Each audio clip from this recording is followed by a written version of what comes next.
Badgers fans, this defense is the backbone of the team. Absolutely legit. They're right where they want to be heading into Penn State.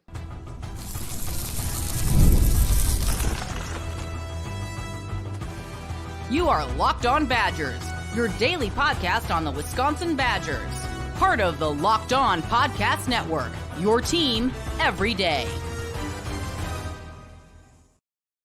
What is going on, Badger fans? Welcome to Locked On Badgers, the reaction show. Wisconsin beats Purdue. They are 5-2. They have a 3-game winning streak heading into Penn State. We are excited. We are here for it. We're going to talk about it. We're going to talk about the defense being the backbone of the team, Tawee Walker being a total star, and a bit of an up-and-down performance from Braedyn Locke.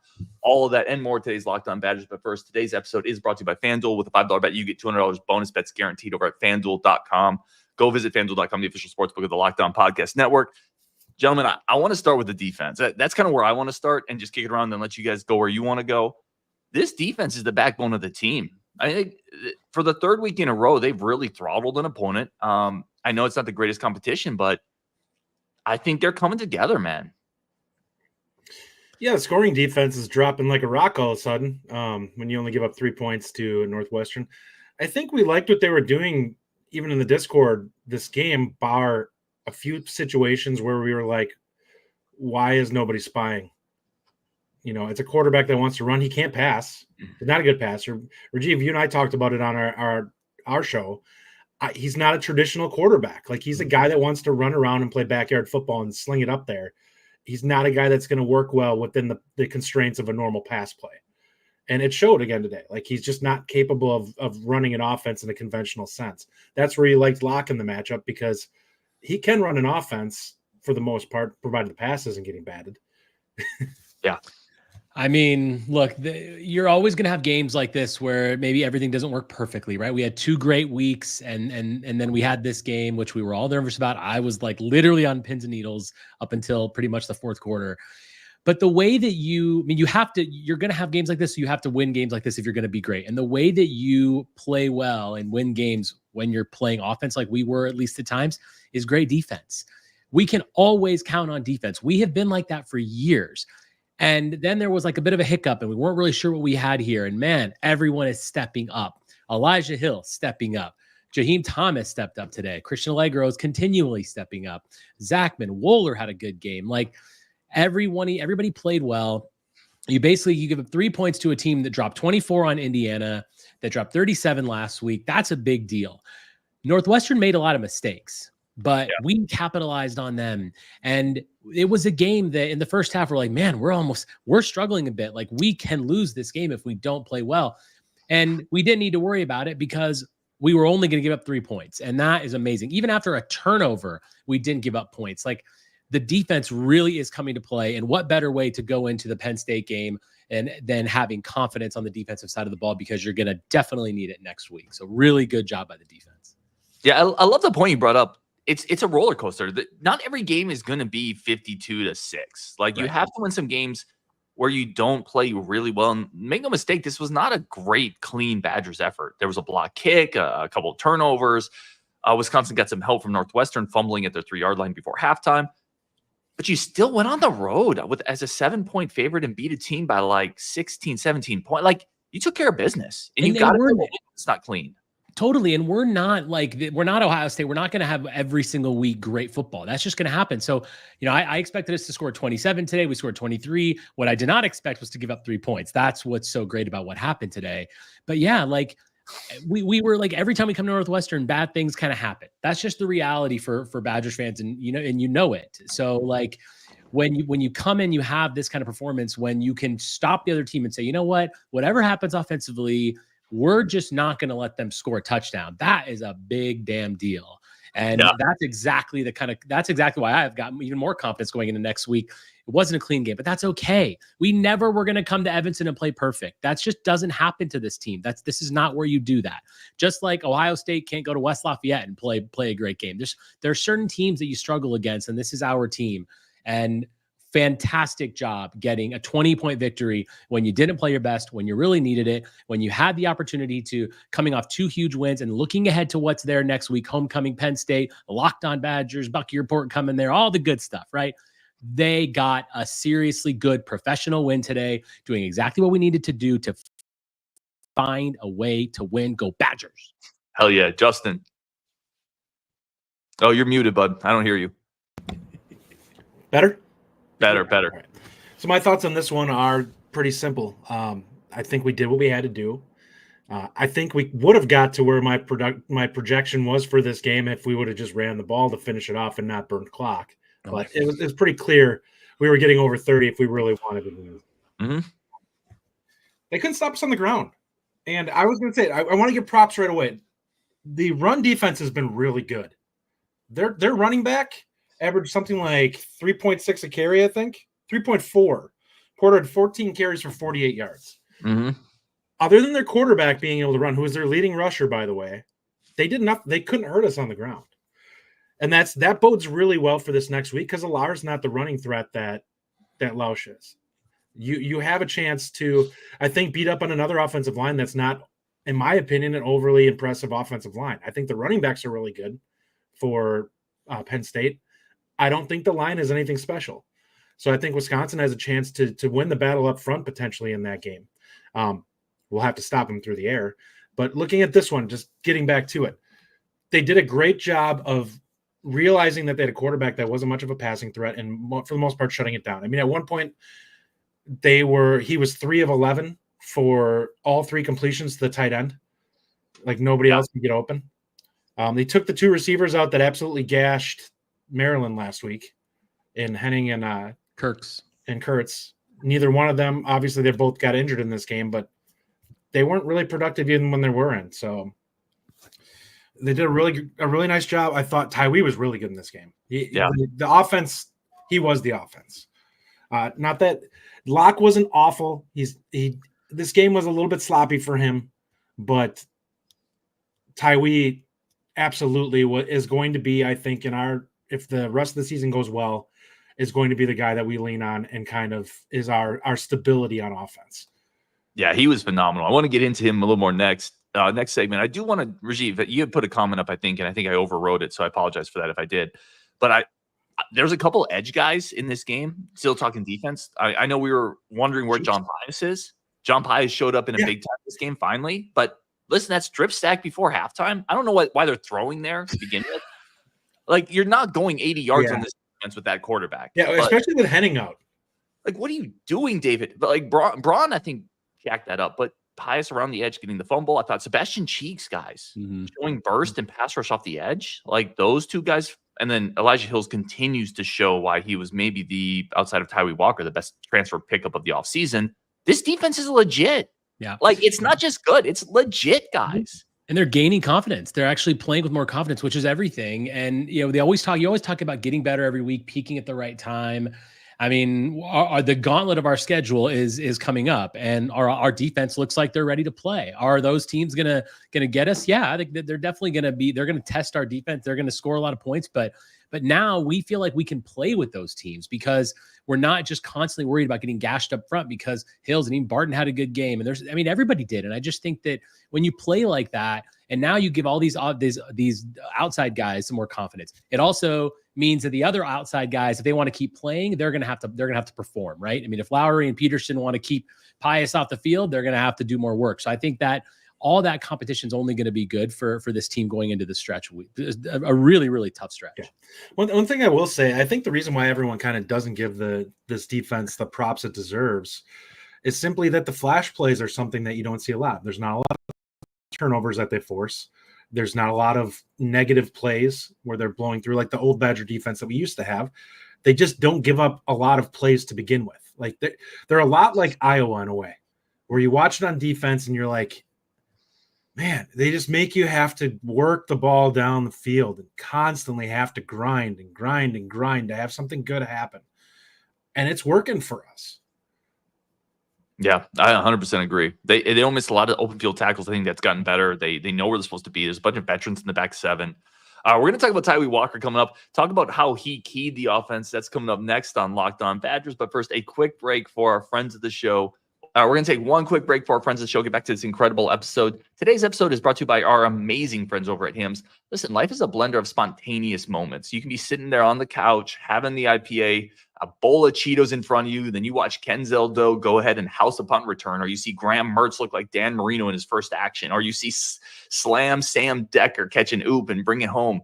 And you want to be ready in those moments. That's what Hims is here for. Hims is changing men's healthcare by providing you with access to affordable sexual health treatments from the comfort of your couch. The process is 100% online. There's no need for uncomfortable doctor's visits. No insurance is needed, and one low price covers everything from treatments to ongoing care. With hundreds of thousands of trusted subscribers, Hims helps you find the ED option that works for you. For when those Kenzel Doe, Melvin Gordon magical moments hit, you want to be ready for those. Start your free online visit today at hims.com/lockedon. That's hims.com, hims.com/lockedon for your personalized ED treatment options at hims.com/lockedon. The products mentioned are chewable, compounded products which are not approved or verified for safety or effectiveness by the FDA. Prescriptions require an online consultation with a healthcare provider who will determine if appropriate restrictions do apply. See website for details and important safety information. Subscription required. Price varies based on products and subscription plans. Let's get back into this incredible show. All right, guys. Don't laugh, Justin. 45-minute long commercial break. Listen, when the moment hits, you need Hims. Like when you're getting to that moment.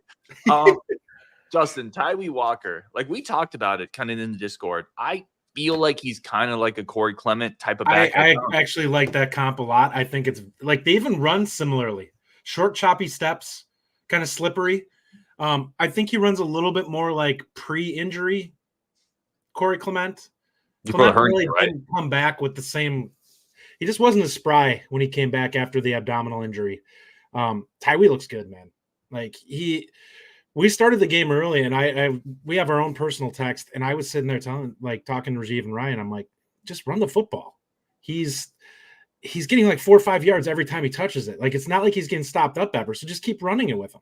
And he's slippery. Like he's just really good at shrugging off the initial contact and then just weaseling his way forward. That's really hard on a defense when you have a guy that continues to like get stopped and then pop through for another 3 yards. Suddenly you think you have him held up, and suddenly it's a 7-8 yard run, and you're like, it's just backbreaking from a mental standpoint for a defense. And I think that's eventually why we ended up breaking through in this one a little bit. They just wore down and got frustrated with trying to deal with him. He's got like 440 yards in the last 3 weeks. I mean, he's crushing it, and that's exactly what we need. And I love that he's taking over. While we're on the running backs, I got to talk about Cade Yacamelli. I don't really get it. And there's not a lot of negatives to talk about here, but this is just one of those things where I just don't get it. Great job on the touchdown. He's not getting the carries. I don't really understand it. Now we're not in practice. We don't know what's happening, and that's fine. But like, surely he deserves a few more carries out there because he's playing really well. But that being said, not to take anything away, 126 yards from Walker, incredible game, and MVP of the offense. If you ask me, I mean, that's clear as day. And probably the game. Well, the defense really is the game, but it's exactly what we need, and he's gaining that confidence too. And and he's so slippery, and it's so hard to bring him down. So you've got all of our backs are kind of like that. Cade Yacamelli, if we ever see him, he's just he's a fast guy who takes good angles and finds the holes.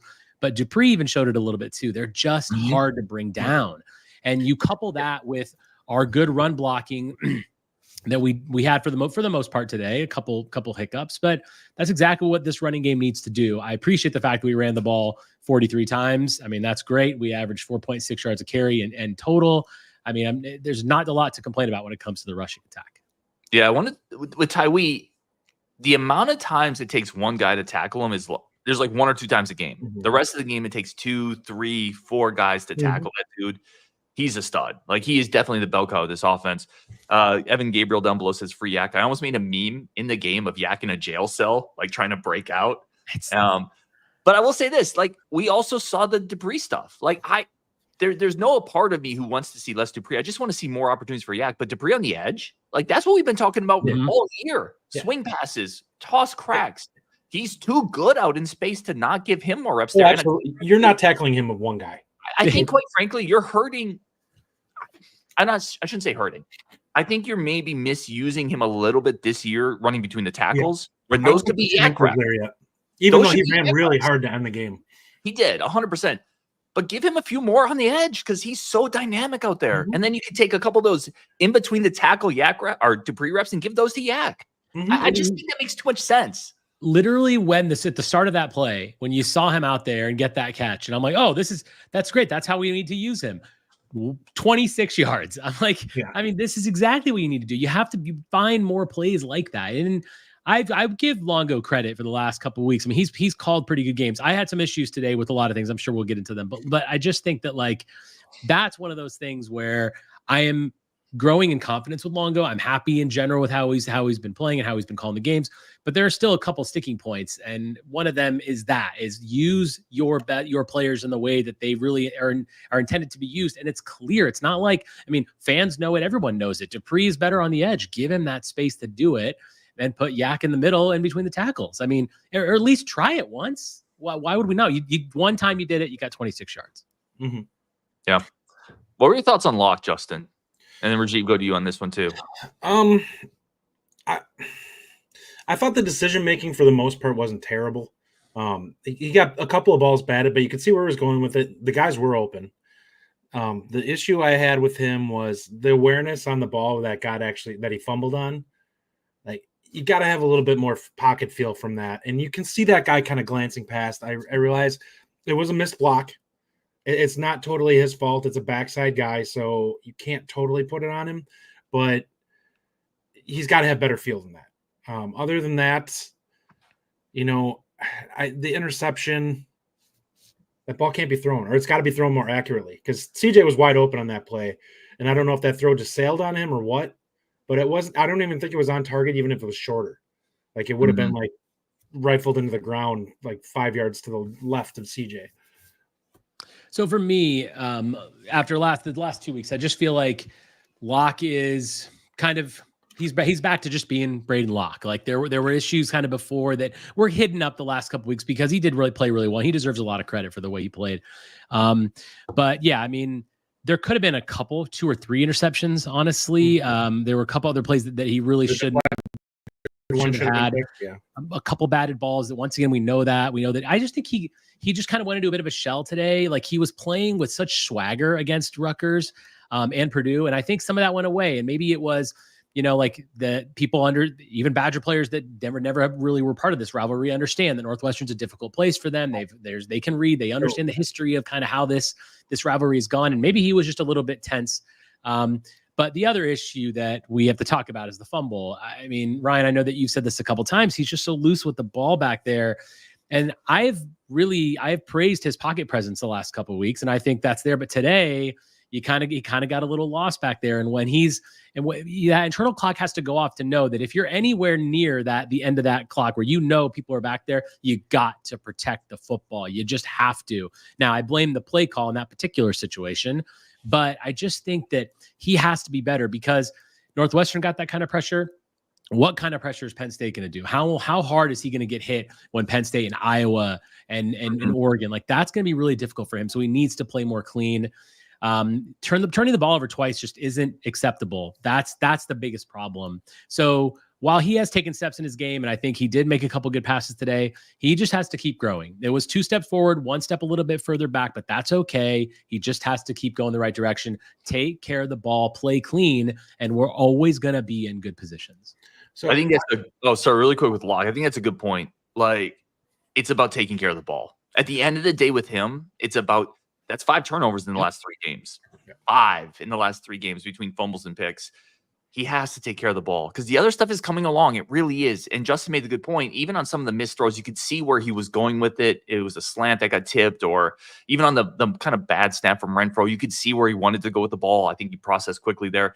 Has to take care of the football. You have to against the better teams because that's the 4th or 5th fumble in his career in the pocket from backside pressure where he's just getting hit and he's not protecting it. Like, okay, the lesson learned at this point. You know what I mean? Like, that's going to cost you against Penn State. You lose a game against Penn State over a fumble like that. So I'm not totally discouraged. I feel like you're going to have some ups and downs with a still relatively young quarterback in Braedyn Locke, which he is.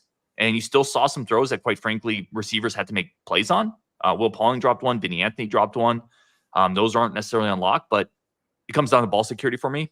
he either gets better at that or he's not the long-term option, because you can't be the long-term option if you're giving away the ball at this clip. It's just as simple as that. Against those three teams, like, think about it. So the other thing I was going to say about this, and I think that I honestly don't think it's a Northwestern thing, period. I think it's just, this is a game on the road, and we've seen a lot of young quarterbacks struggle with not being in a home environment in terms of just pressing a little bit, trying to make things happen. I think that he'll be better next week when he's in the home, has the home crowd and everything kind of behind him. But I think this is where he's going to have to grow. And thankfully he's got a running game that he can lean on a little bit to get there. But it's pretty clear he just needs to play within himself a little bit more. Like some of the things, like the throw that he had to pick on, it's like, you don't have to force it. Like if it's not there, just throw it out of bounds. It's not the end of the world. I realized it was third down, but just don't give the defense a chance to get momentum. Yeah, I think it's a good point. Just one quick other point to give him a little credit, though. There were a couple balls that he passed that were dropped. That they were actually really nice balls. So his numbers could have been even a little bit better. There were a couple drops. So he still did what he did last week and made really good throws. Just not his overall game just wasn't as consistent where he needed to be. And the 5 turnovers, you're right. I mean, if it's 5 turnovers against these 3 teams, what are the next 3 teams doing? I do that throw to CJ Williams in the back of the end zone on the left side. I thought was a dime. I think that was an absolute dime. Brenton O says Collins just jumped in Lake Michigan. Like, of course he did. He probably jumped in Lake Michigan. That sounds so Brady Collins. He probably jumped in Lake Michigan and pulled a lake sturgeon out. Is probably what he actually did. Threw it over his shoulder, carried it back in. Like, we're eating good tonight, boys. Cooking it up tonight. We're gonna take one more quick break, but we are gonna come back and we're gonna talk about, do you feel better about Penn State after this weekend? Plus, what were your thoughts on the coaching decisions in this game? That's coming up next on Locked On Badgers. As always, really do appreciate everybody tuning in. That's coming up next on Locked On Badgers. All right, we're going to take one quick break for our great friends of the show, and then we're going to jump back into this conversation. But first, today's episode is brought to you by our incredible friends over at FanDuel. FanDuel is awesome. Right now, NFL fans, if you bet $5, you get $200 bonus bets back guaranteed when you place your first $5 bet. FanDuel.com is incredible. The official sportsbook of the Locked On Podcast Network, the biggest sportsbook out there. They are amazing and awesome. And you know that feeling when you hit a home run bet, that 3-team parlay, that 4-team parlay, maybe it's a 5-teamer, and you're sealing the deal with Tawee Walker, reaching over the end zone as you're screaming in the stands, seeing the dollar signs raining from the sky. I mean, I don't know that feeling because I don't ever hit parlays, but I'm sure there's people out there that do. And if you're going to hit those parlays, head over to FanDuel.com to do it again. A $5 bet gets you $200 in bonus bets guaranteed. Spice up your weekend. Do it responsibly as always, but it is the best platform. Parlays, teasers, future spreads. If you were betting on the Badgers, this is the place you have to do it. Again, do it responsibly, but spice up your weekend with the official sportsbook of the Locked On Podcast Network. That's over at FanDuel.com. All right, let's jump back into this show. All right, guys, let's talk Penn State. Do you feel better or worse coming out of this weekend going into the Penn State game? Really quickly before you answer, Greg Linscomb, hey, everybody, we're 5-2. Those 2 wins really bad, but we got Penn State coming up. Brian Shitty has 27-24 over Penn State. Downstream has 42-14 Penn State. And then Will Hanna says, guys, Locke's plays getting them crushed by Penn State. It was very mediocre. So thoughts after this weekend heading into Penn State, where are you guys at? Rajiv, let's start with you on this one. Oh, there's nothing that's going to bring me down about Penn State. Let me tell you something. I told you if we were 5-2, look, everything just sets up. By the way, we have been getting better all the time. The entire season, we've been getting better. Remember back to the Western Michigan and the South Dakota games? Like, yikes, we were scared. We were worried. Then TVD goes down. Then look at the first half against Penn State. Yes, we struggled in the second half, but ever since then, we're just winning, and we're winning by more. We've allowed 16 points in 3 weeks. These same 3 teams, by the way, are scoring points on other people. So we are better than people think we are. And yes, going to Northwestern and getting any kind of win was fine for me. We are going to beat Penn State. I'm feeling really good about it. I'll tell you what, I'm feeling better about it, even though we didn't play great today, because we did what we had to do to win. Our defense basically shut them out. That's how you win games like this. That's how you constantly go. That's how you go back to beating the crap out of teams that you should and competing with the teams that you shouldn't be with a good defense. And that's what we have. So absolutely, I'm confident about the Penn State game. We're going to be there. We're going to be screaming our heads off. Heck yeah, we're going to beat Penn State. Let's go. Yeah. I don't know if I would go as far as say a win, but I'm not worried. I'm not scared of this matchup at all. I actually like us in the trenches in this game. I think our offensive line against their defensive line, I'll take our offensive line. I think Tawee's going to eat in that game. That doesn't mean he's going to go off for 150 yards, but I don't think they're going to stop us running the football. And if Locke can have a efficient day at quarterback, I like our chances. Alar's not going to be running the football. He can be turnover prone. I don't love their weapons on the outside other than their tight end. So I look at it and I'm kind of like, Wisconsin could play with this team. They're not that dynamic. They don't have their run game is very,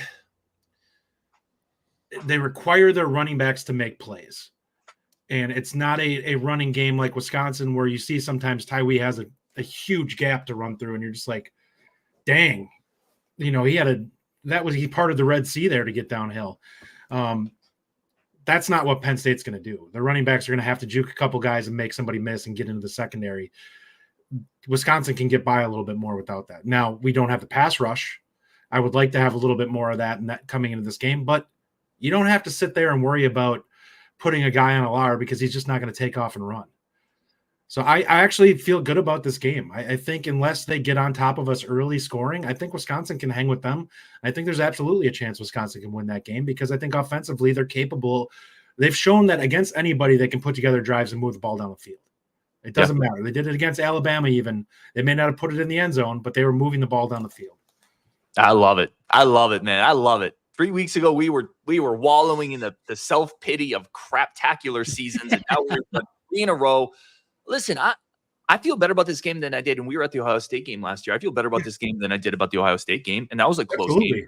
It's Camp Randall at night with a confident team, and yes, this was a bit of a step back for Braedyn Locke, and you're still in that step back seeing the flashes of his growth. You're seeing him make some really nice reads on the RPO stuff, and even if that's not a big part of the game, now that's in Penn State's back pocket. They understand that that's something they have to prepare for. That's going to let other things be successful. I'm telling you, Vinny Anthony continues, even though this wasn't as good as the last couple of weeks, you continue to see the big play potential on the return. He just gets open. He's so fat. Like he's a burner. And you continue to see these things. This defense is gelling. It's going to be a night game in Camp Randall with a team that's won 3 in a row. And Penn State is not Oregon. We saw that coming up here. Penn State is a really, absolutely really not close team. They're not an elite team. We can absolutely beat them. We're going to be there for it. Look out for a really fun announcement that we have coming up. There's a great opportunity we're going to have on Thursday where we're going to get together and build some community. I should put that out there after this. I'll put details out there. But yes, I think we can beat them. I feel good about it. And this game didn't do anything to dampen my optimism because you have to win sometimes when you're not your best. And even not at our best, we won by 20. And that's the thing that I really wanted to get to is that, like, if we would have come out here and won by 40 or 50 points like we did the last couple of weeks, I actually think the team could have been almost too confident going into Penn State. This is a good thing for us as well because you heard Luke Fickell at halftime and after the game in his interviews just saying we have a lot of things to clean up. There's still a message that he's going to send and say, guys, this wasn't good enough.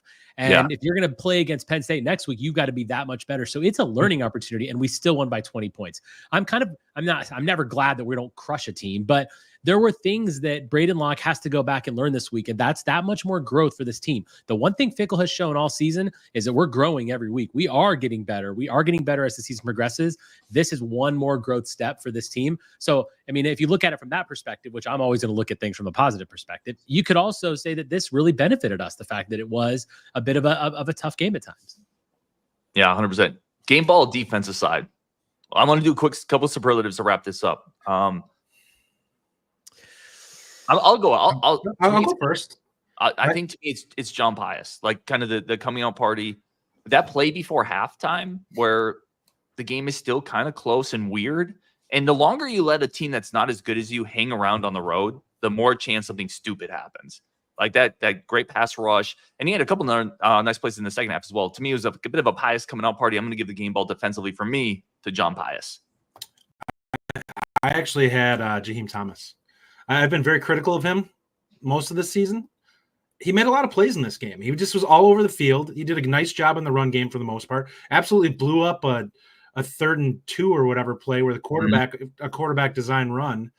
And it's like, that's something that we weren't seeing a couple weeks ago. So I have to give him some props that he seems to be more effective out there on the field now.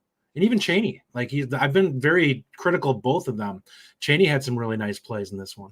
I feel like there's a lot of people you could give it to across the board. Like the secondary played well. I'm going to just give it to up front, and I'm going to give it to Elijah Hills because I think that he's adding so much more, strength and beef up front. And some of the things don't show up on the stat sheet. Like when you're eating up other blocks and allowing people behind you to make plays, that's not showing up there. And I think he's doing that a lot. Outside, certainly Jack Lausch had his moments at third round. He ran for like 5 yards a carry, but Porter got 3.4 yards a carry. That's Porter's a good running back. And I'm not saying they're a great running team, but we still had to do something to stop them. So I really appreciate what the guys up front are doing. We've given for many, many months now, a lot of flack to the defensive line and concern about where they were going to be. Elijah Hills is doing a ton to help that, allowing those linebackers to make plays. Elijah Hills is my player of the game. No Hunter Wolter for each of you guys. A couple people had that comment. JB says no Wolter or Wolker. They kept calling him something different. Wohler, Wolter. We've had that crew three games in a row, I think. Oh, geez. We don't know anybody on this team. It's crazy. All right, offensive game ball. Justin, we'll start with you. Let's say outside of Tawee, if you were going to go with Tawee, because I think that's kind of the obvious one. Man, that makes it more difficult. I'll go, Justin. Think about it. Outside of him, I'm going Pauling because I think Pauling had like a game where he was really dependable. Obviously, like I even texted you guys yesterday, Maryland and Indiana both did a lot of these quick slants, and they obviously saw that film. They did the same thing, and I think Pauling was really critical today. What did he have? 51 yards. I just think he was kind of back to his old self of just being a guy that was super dependable, that was the number one target, and he's been getting a lot of flack lately too from us and from all fans. And I just think that was a big game for him, kind of a comeback, and I thought he played really well. Yeah, I'm gonna say offensive line. But minus one play where I think there was a missed block that was blown up when we were close to our own end zone. They were really good in this game. We had a pretty consistent push on them, and we were getting Tawee into space one-on-one with a lot of guys, which is why he was able to pick up the 7-yard chunks that he was getting at times. That's because he's not having to deal with gang tackling because guys are getting their blocks. Yeah, a bunch of people in the comments doing the same thing. Evan Gabriel, offensive line. Michael Wagner, offensive line. Dennis Reynolds, Brunner. Jason Gradert, O-line. Again, appreciate everybody in the chat. Noda Whale, Bo Dragon, Dennis Reynolds, Mark F., Michael Wagner, Tyler. A bunch of people in there, as always. I kind of want to say, Dupree, if we're going to go non-Tawee. Like, I really liked what we saw late Dupree, and I also liked seeing him on the edge. Like, you see the balance, the ability to spin off tackles. Like, he's such a weapon. And in all of my quests to get my magical RPG quest to get Yak more touches, none of it is reflective of me not believing in Dupree. Him on the edge is an absolute friggin' weapon. Like, get him more touches there, please. When he got hit by that guy out of bounds, and you saw him just absolutely get drilled in the hip, and he kept his feet, I'm like, that right there is why you get this guy. I'm like, that's going to end up being a couple of times in his career where he gets a touchdown in the middle of the field because someone drills him, he keeps his feet, and then there's nobody there to clean up. There was a 3-yard run in the second half that took 5 Northwestern guys to tackle him. Like, he's just a really good player. He's young. He's still getting better. Let's flip it to coaching decisions. I want both your guys' take on this one. There was a couple spots early or late in the first half where it felt like maybe Wisconsin was a little too conservative. I hated the punt at late in the first half. That 4th and 1 punt, late first half. What were you guys' thoughts on that? I was angry. we ended up getting the touchdown anyways because of their own incompetence on the Northwestern side, but that was a mistake. And maybe they viewed it as, let's not give them momentum where we don't need to. Show some confidence. This is an offense that was clicking the last 2.5 games. Give those guys confidence that, hey, I believe you can get this done, and let them go out there and perform. The offensive line has been great. They're not getting everything, but they, for the most part, in short yardage situations, have probably been above average this season so far. And that's despite all the people complaining about under center versus shotgun or whatever. They've been good. Like, they do not get stopped very often on those plays. It's just, it stands out when they do. Mm-hmm. So as I said with the players, I think that having a game like this can help you grow. I think the coaches need to do the same thing because I think they made a lot of mistakes today, and I hope that they're self-reflective and they can grow from this for going into this stretch. And I just think that, like, the 4th and 1 call, the 3rd and 1 play call out of the shotgun again, I mean, the 4th and 1 call late in the game, the actual play call with the pitch play, like I just get frustrated. And I am one of these guys that continues to yell about this. I don't get it. Like if you're going to run the I formation, give it to the fullback dive play. You go right behind Renfro and Brunner or Huber, whoever one you want to go behind. Like the offensive linemen, as Justin said, they have been elite. So use the elite players that you have up there and do it. Show some confidence. I mean, and there were times, even that touchdown pass to was it Ashcraft or Nowakowski? Who was it? Ashcraft. I think got that touchdown. Yeah. That play call, like it worked. It's fine. It's a touchdown, but it was like, I think it was 2nd and goal and like the 2-yard line. Run the ball, like just 1st and goal. The 1st and goal, like just that easily could have been a turnover. That could have been batted down. It could have been swatted. Like I just am a little bit frustrated with the offensive play calling, and especially in short yardage situations, goal line situations. What is the strength of this team? It is clearly the offensive line. So just use them. Like if you run a couple dive plays that don't work, they don't work, but you don't even run them. I mean, why are we not giving ourselves a chance in that situation? And yes, like, so not going for it, having the shotgun play on 3rd and 1 and then punting on 4th and 1, that was a bad sequence. And those sequences will get you L's in the next few games if you have them again. So I hope the coaches make some changes. So what I'll say about the pass play near the goal line, I really didn't have much issue with that. And part of it is because it was a delay. Basically, if he throws that correctly, there was nobody there that could hurt him. It was either you throw an incompletion, putting it too far up front, or it's a touchdown. It was kind of into some traffic, though. That's all. I mean, there was nobody to the outside, though. So if he threw to the outside, there wouldn't have been anyone there to pick him off. It's just he can't throw it behind him, because if he throws it behind him, it could get picked then. But out in front, it's either a catch or it's an incompletion. To me on that one, though, like I just trust Walker in the offensive line a lot more than Braedyn Locke. It is where I would go. Like it worked, and it's great. And by the way, I'm thrilled to see Ashcraft get it. Like I like the kid. I've been able to talk to him a little bit. Like that's awesome and a great moment for him. I still in that moment would just run the ball. Like it's just because of how we were playing, and the game was still a tiny bit in question. If you had turned it over there, then it's still a little weird. Before the half, you got to go for it. I'm sorry. Like I will say this is a good point from Nathan. He said having a great punter might make that 4th and short call more conservative. Obviously Bertram's has the ability to pin people. That goes into the consideration, and it led to a turnover, which led to a touchdown. I still feel like, man, if you're on the road, it's a tight game. You have Walker, you have this offensive line. You got to go for it. If I'm a Northwestern fan, I'm thrilled that we punted there, right? Which tells me that I feel like the right move is to go for it. And it feels like the staff is a little conservative at times. Obviously, it worked out, and you do have an incredible punter, which factors into the equation. You feel confident about pinning people. Whereas if we've had the punting game we've had the last couple of years where they're probably getting the ball to 20, that makes the decision worse. But I'm with you, Rajiv. I think you go for it. And some of the short yardage stuff, like the toss to Tawee on 4th and short, like that's not his game anyway. If you're going to do that, put Dupree in or Yakin. Yeah, I would agree with that. You want somebody with speed getting to the edge. Just give it to Aker. Give it to Aker. He's got to go a yard. Come on. I want your guys' thoughts on what you think the mindset was in regards to that. Do you think that was they were afraid they wouldn't pick it up, or do you think it was our defense and our punter are really good? Let's just put them in a spot here. Because they had 2 timeouts they were sitting on yet. Do you think that was what they were looking to do there? I think it was really just like, we're up 7-0. We just don't want to give any momentum to them. So frankly, they were was a little scared and like, well, let's just kick it. But yes, knowing that Bertram's was a weapon and it worked, obviously.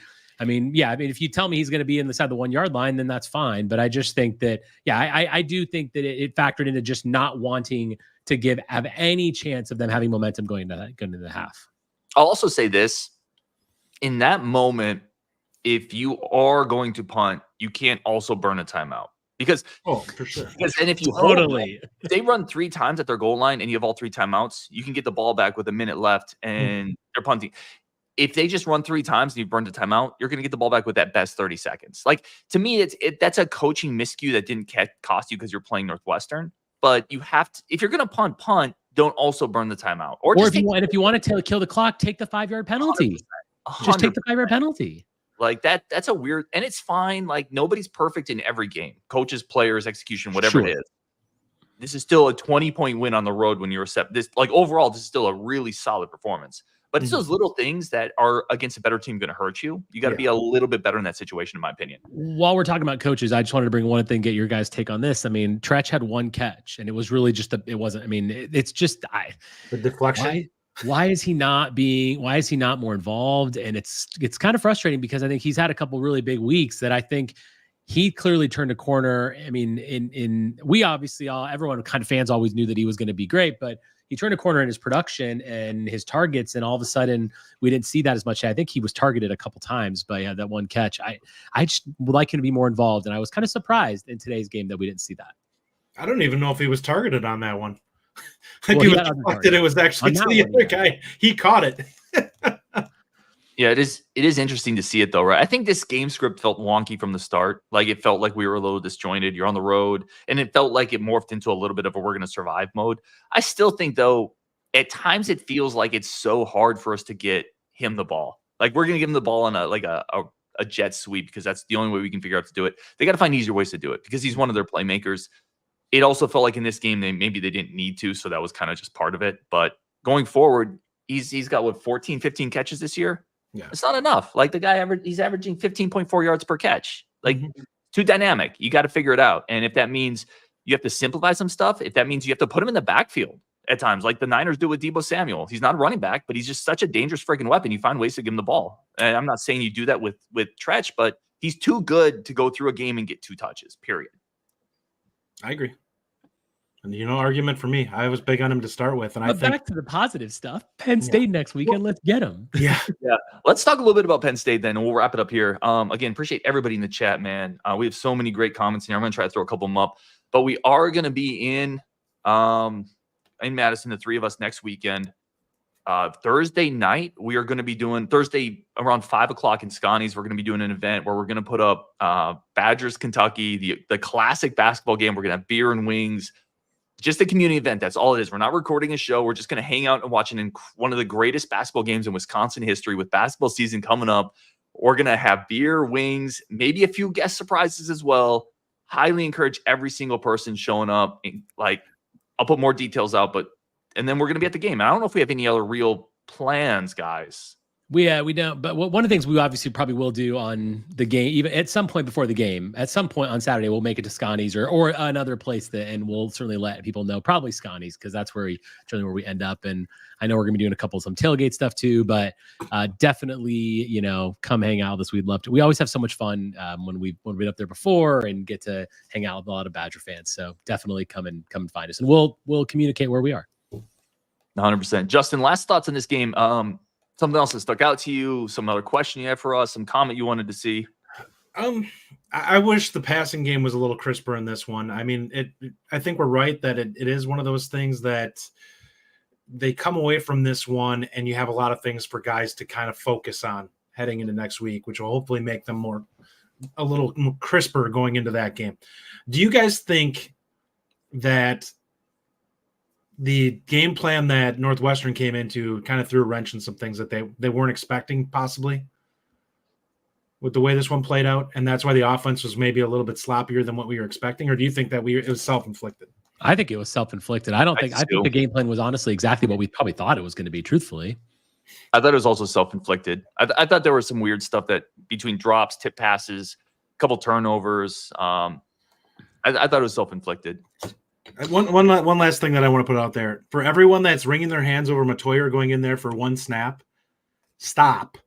He's probably not going to see the field in any of the remaining games that come up. Like, that competition level is going to come up. You're not going to be putting him in there. I mean, I guess you could argue if we apparently blow out Nebraska the same way that Indiana did, that you don't want him on the field. But if that's the case, oh well. Then you put Milos in. A couple quick comments here. Kedrick Stubrus, number 1 Badgers, number 3 Gophers. Women's hockey coming up on BTN. Definitely a good one. A couple other ones I want to throw in here quick. I just lost the other one. Ryan Arnold, are we ranked after this week? Rajiv, I think we'll be getting votes. It was actually, I was truly surprised that we didn't get votes last week. I think we will get votes probably in like the 29, 30-ish areas where I think we'll be after this week. I think personally the national media has decided we're not pretty enough right now yet to throw us up there. Although I'm going to really enjoy when Nebraska drops like a rock after this one. What is that score? 56-7 they lost. Oops. I thought Raiola was the second coming. Incredible. Sad. He's going to be a problem for Indiana. No. Gosh. How about this one? Stephen Keel. Drew Aller will pick this team apart. I don't think so. I really don't. When is the first time that Drew Aller picked somebody apart? Because I don't know if I've seen it yet. I think he's a little overrated. And again, I think this defense is underrated. Like, for all the narrative, let me end on this one. This would be my point that I end on. For all the narrative about Purdue's not good, about Rutgers isn't good, about Northwestern scored 37 last weekend. Mm-hmm. Purdue scored 49 on Illinois. Mm-hmm. Right? Like, I'm sorry. Like, yeah, those teams aren't great. We're also holding them well below their scoring average for the season. So they're not doing this against everyone else. That bears consideration. Like, this is not just holding 3 teams to what they normally score. This is holding 3 teams well below what they normally do. This defense is good. Period. Done. No asterisks. It's a good defense. Aller's not going to pick us apart. That doesn't mean they're not going to score and have success. He's not going to pick us apart. The only offense that I think legitimately was capable of causing severe problems for us was Alabama. We saw in the game against USC, they just made plays that you can't consistently rely on for most teams in that game. And I think if we played that game 10 times, Miller Moss would probably fall somewhere in the middle in terms of his production, because he hit a ton of plays that I just don't think they're going to be able to consistently do. And I know that Penn State can't do, because they've got effectively one guy. And I guess you could say Julian Fleming is another guy who could be problematic, but their tight end is weapons that are really problematic in the passing game. Their tight end is the Terminator, though. Yeah, he's very good. And that's the guy that they're going to have to take out of the game plan. If you can find a way to control him a little bit, you're going to rely on Julian Fleming to beat up on either Hallman or Forkering, who have both played really well so far this year. I mean, Warren is definitely a weapon that we're gonna have to figure out. And as far as Drew Aller goes, I think the thing that scares me the most about Penn State is their offensive coordinator, because I think he's very good. He's very smart. He's going to have a good game plan, and I hope Tressel can match it. My final thoughts. We said we needed to be 5-2. We're 5-2. We've got all the confidence. We're rolling. We're growing. We've been saying now for a year and a half plus that we don't have a signature win from Luke Fickell. Yeah, it's Fickell's prove it moment. So here is a time. Here is a perfect opportunity, Luke Fickell, the entire coaching staff, these players, to get that signature win. You started out, you lost your quarterback, you had all these issues, but now look what the last 3 weeks have done to the confidence of the players, the coaches, the fan base, everything. Like, everyone is riding a high. So I always say that sports is like 90% hope. Well, let's have the hope this week. Let's enjoy this week, because it is fun right now. This is a good week to be a Badger fan. You've got a huge game coming up that we can be excited about. Maybe we're not going to win, but I'm going to enjoy every single second between now and that weekend, because we have the ability to do something special. This is an opportunity, which means if it happens, if we go up there and if we beat Penn State, that is going to be a massive win for Luke Fickell and this program, the direction of where we're going with the future this season. A few weeks ago, we were talking about winning 6 games was going to be a tough thing. We're already 5-2. I mean, and we still got the dumb Gophers on our schedule. I think this is a really special time. Let's just go out there and get this signature win against Penn State. And in between now and that game, Badger fans, enjoy this. This is going to be a fun week. Enjoy this game and enjoy the lead up to what hopefully is a massive, massive win for us. Love that sentiment. You don't get a lot of opportunities to host Penn State at home under the lights, Camp Randall, when you're 5-2. You just don't get a lot of those chances in life. How long has it been, barring last year's Ohio State game, since we had like a real legitimate night game that we wanted to see? They don't come around often, man. No. We normally are on the road almost every time when it's a team we actually want to play. Otherwise, we get Western Michigan or Utah State under the lights. Yeah, thanks, Big Ten. Hey, really quick, that late hit with, not late hit, but the hit towards the end of the game with Allegro on Lausch. What movie would you meme that to? Is that like Demolition Man, Terminator, Predator? Like, what 80s action movie does that remind you of? Like, I think you go with the program. Allegro looked like it's just like a Terminator, like boom. He just shoved him. And let me tell you something about that. Northwestern fans, I understand protecting your whatever quarterback. It's fine. Totally clean hit. And if you don't want to get that hit, Jack Lausch, you can take a step out of bounds, a step early. Like, most quarterbacks are going to just eke their way out of bounds. So if now your foot's on the ground and then you're getting that call, you tried to stay in bounds. Sorry, you ran into Christian Allegro. I love these. Daltrey says Commando. John K says Roadhouse.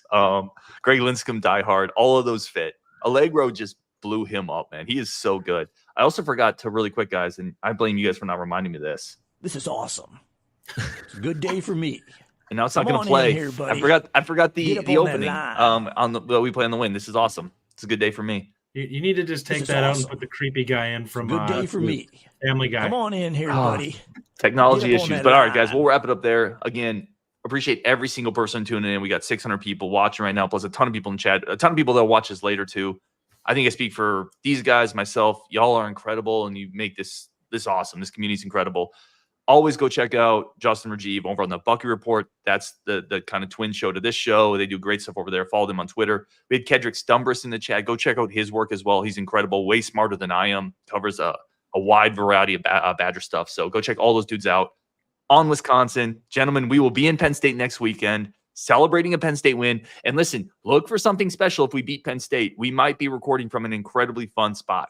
On Wisconsin, and we will talk later.